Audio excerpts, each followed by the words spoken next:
Top five, top five, top five. Ladies and gentlemen, welcome to The Countdown, the #1 sports ranking show on YouTube, where today we're here to rank the top 5 greatest NBA Finals performances of all time, as we're in the midst of the 2023 NBA Finals right now. And we can't thank you guys enough for the love and support that y'all show on each and every single video. So make sure y'all keep hitting that like button, smashing that subscribe, and leaving comments under every single video. Fangear Nation, Rob, and myself can't be more thankful for all the love and support you guys show. And we're on the way to 10K subscribers. So make sure y'all keep showing love, and we'll continue to show love to y'all as well. Absolutely, man. Just thinking about how much we've put into this show from the very beginning to see where we were sitting on a fucking couch and had nothing in the background or the PSO banner to where we are now with legitimate microphones and chairs and the whole backdrop and everything. It really is all because of you guys, 100%. and just can't thank you all enough for all the support. Really, all the likes and subscribes and comments. Like, we say it, but it really does make a difference. It really helps us get to where we want to go. And as you said, you know, we're closing in on 10K. Very grateful for you all. Very grateful for all the support, and we're only getting better from here. It's a simple thank you to y'all. Make sure y'all continue to share our videos to your friends, your family, whoever else. And, you know, just thank you guys for all the love and support. Absolutely. And before we get into the countdown, go check out Fangear Nation for some great jerseys. Not only do they got jerseys, but they got canvases for the wall, shirts, sweatshirts, and all of this for the low. But don't worry, we still got y'all with a discount code. That's right. This is PSO's official merchandise partner, so you can use code PSO15 for 15% off your first order. So go type in fangearnation.com while those low prices are still available. Support your favorite squad and save a good amount of money while doing it. And now, back to the countdown. So getting into number 5 for the greatest finals performances of all time. Of course, we're starting out with the man who made 8 straight NBA Finals, LeBron James in 2018. Probably his greatest finals performance ever, which is crazy to say because he didn't even win the game.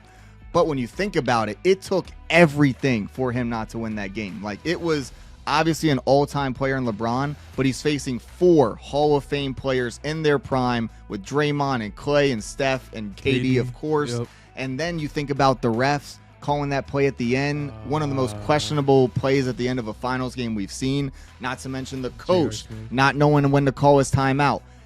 Then you add in the J.R. Smith factor of his own player making one of the most boneheaded plays that we've ever seen in a championship game. And so when you think about it, LeBron is the only performance on this list that didn't end up getting the win, but it took an unprecedented amount of circumstances for him not to come out with the victory that game because he played his ass off. Yeah, I mean, and LeBron really put the team on his back. Despite the fact that he put up 58 and 8, it really felt like he put up 65, 15, and 15, especially when you think about the teams that were in comparison. This is the Golden State Warriors team that had KD, so it was one of the best Golden State Warriors teams they had. And we're talking about a Cleveland Cavaliers team that had George Hill and Tristan Thompson in the starting lineup. This team had no chance of even really being in the finals unless there was a weaker East at that time. And obviously the West was completely stacked. But LeBron did every single thing possible to put that team on his back and find a way to get that game 1 victory.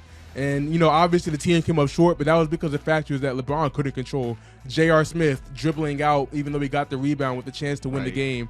Overtime. Would have been an all-time 3 for LeBron. Exactly. It would have been one of the greatest plays of LeBron's finals careers. Right. And, you know, everything just fizzled out, but LeBron did every single thing possible to make that team win. Despite the talent factor, despite the situation, LeBron did everything he could, and, you know, the team just came up short, unfortunately. Yeah, so the team came up short, but still one of the greatest finals performances ever. Had to throw it in the top 5. But getting into number 4, we have Giannis Antetokounmpo in 2021, Game 6, closing out the NBA Finals with 50 points, Brandon. 50 ball is crazy. 50 ball is crazy. You think about these two teams. This is the Bucks team that hasn't won a ship in a long-ass time. 50 years, I think 50 years. 50 years since they won a ship. Time. I mean, the Suns never won a ship, so this is one of the most anticipated finals that we've had in a while. Because you think about the finals before that, it's always been Golden State. It's always been Cleveland Cavaliers. Right. So it was just refreshing for NBA fans to see 2 teams that have not seen a lot of success over that time. You think about the come-up of Giannis Antetokounmpo coming up through Africa, moving to Greece, finding a way with his brothers to make it to the league. He's gone through a lot, and for him to show out in a massive NBA Finals game like this against the Suns, it said a lot about his legacy. And obviously, it transitioned into the Milwaukee Bucks winning their first title in 50 years. Giannis deserves more than one title, and I think he'll get more than one in his career. But this was a great stepping stone towards his Hall of Fame career. And, you know, you can't downplay a 50-point, 14-rebound game, 5 blocks. I mean, it's a ridiculous stat line. Yeah, absolutely, especially since before that, a lot of people were questioning Giannis's ability in the playoffs because he wasn't a good shooter, and that was going to limit his effectiveness in those playoff games. But he clearly proved that's not a factor. I can still go get 50 when it matters most. And one of the Greek Freak's biggest weaknesses has been his free throw shooting.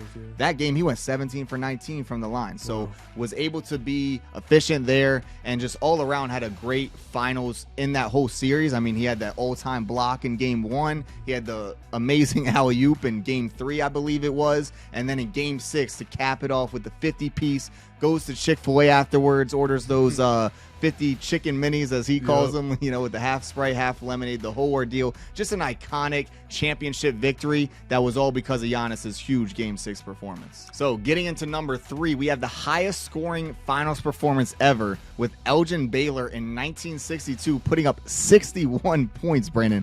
Not a lot of people have heard about this one because it's been so long ago, but it is one of the most long-standing NBA records that we have today. No one has topped it since then.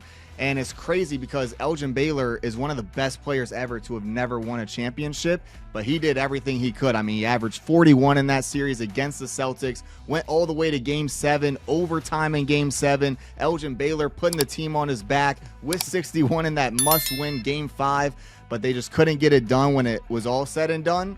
But in that Game 5, he did everything it took, had 61, had 22 rebounds to add to it, and just overall helped carry that Lakers team to a much-needed victory. 61 points, 22 rebounds. We're talking about no three-point line.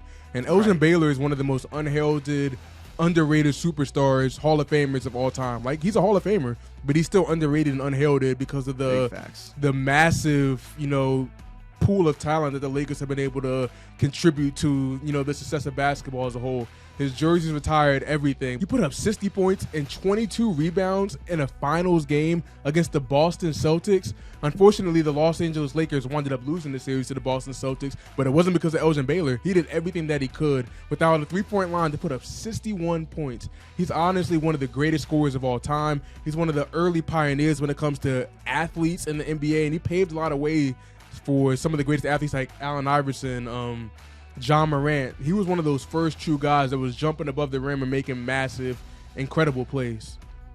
Yeah, and it's just crazy how no other playoff game in his life did he put up over 50, and then that game he just went off for 61. So clearly one of the greatest finals performances that we've ever seen. Of course, we didn't see that one. Yeah. But getting into number 2, a lot of people saw this one, the iconic flu game in 1997 from Michael Jordan against the Utah Jazz in that must-win Game 5. Yeah, and this is part of the second three-peat that Jordan and them went through. So this was a massive game. Series was tied 2-2. This is Game 5. Michael Jordan comes down with a sickness. Everybody thinks the Bulls are done for. Right. They're like, damn, it's 2-2. The game is in Utah. They're like, I don't see how Michael Jordan then pull this off against Stockton and the mailman Malone.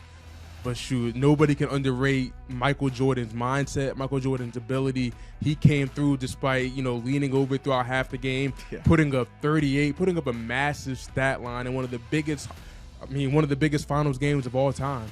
And the fact that it was a major part of that second three-peat says a lot about Michael Jordan's tenacity, ability, the whole 9 yards for him, and that's why he's, you know, the GOAT, one of the greatest players of all time. Yeah, and that's the thing. Like, there's going to be higher scoring games or better production games or more statistics or whatever you want to call it. When you talk about when it matters most, with all that was on the line, all the adversity that Michael Jordan had to overcome to perform at that level in that game, it's just really a testament to his greatness, like you said, and to his mental toughness and just ability to come through no matter what the situation is. And you know, it wasn't necessarily the flu. You know, in his documentary, they said it was food poisoning or some type of sickness like that. But no matter what it is, you could clearly tell he was hampered. He was obviously affected by it, but he didn't let it stop him from going off and hitting 38 points, collecting those 7 rebounds, getting those 5 assists, and just helping the team win that much-needed Game 5, and it helped them close it out in Game 6, win that back-to-back championship as part of the three-peat, and, you know, be one of the greatest championship performers that we've ever seen. One of the biggest things about performance is the situation that you're in. Michael Jordan was in an unfortunate situation, dealt with food poisoning because he was out of town. Obviously, the Utah fans tried to sabotage him, but he still came out, played the best game that he possibly could, and wound up willing his team to a championship. So that's why he wanted to come in at number 2 on this list. Absolutely. So moving on to the number 1 greatest finals performance ever. Of course, we got to go way back into the archives to 1980, where rookie Magic Johnson went off for 42 points in that Game 6. And again, it's all about the situation because Kareem Abdul-Jabbar was clearly the team's best player. Magic was just a rookie, but Kareem got hurt. His ankle was, not working so well. He wasn't able to play the game. So Magic said, no fear. Magic Johnson is here. And he let his actions speak louder than those loud words. And he went off and played the center position, hitting sky hooks in place of Kareem, doing everything that it took for the Lakers to beat that Dr. J-led Philadelphia 76ers team. And it's just crazy how one of the most iconic performances of Magic Johnson's career came during his very first season. Absolutely. And one of the greatest shows I've seen is Winning Time. So make sure y'all tune in and watch that show. It says a lot about this game, a lot about, his mindset and the way that he moved around. You guys got to recognize this is a rookie, his first year in the league. He's replacing one of the greatest players of all time at the center position, even though he's undersized. And he's out here hitting hook shots, out here grabbing 14-plus rebounds. I mean, he really did the whole 9 yards for a team that needed him in a massive game against Dr. J and the Philadelphia 76ers. And that was one of his idols. Like, he idolized Dr. J. And for him to go out there as a rookie and perform the way that he did and will his team to a championship says a lot about him as a Hall of Fame player, a lot about him as one of the greatest point guards of all time, a lot about him as being a 6'8", 6'6", whatever the fuck he was, a massive-ass guard and changing the game. When you have a guard that is that big, that can pass, that can score, that can rebound, it changes everything. And he was the first indication of what is to become, in today's NBA. Yeah, absolutely. And that was the first of what became 5 championships in 11 years for his Hall of Fame career. And it's because he's a championship type of performer. And so that caps off the top 5 greatest NBA Finals performances that we've ever seen. And just such an iconic list with such legendary players. Big-time players make big-time plays and big-time moments. And every single player on this list is a massive player. And when it comes to the NBA Finals, there's not a bigger moment than that. So caps off to those guys and caps out to y'all for getting to the end of this episode. Make sure you smash that like, hit that subscribe. We'll be back next week with some fire-ass shit. Absolutely. See you guys next week. Peace.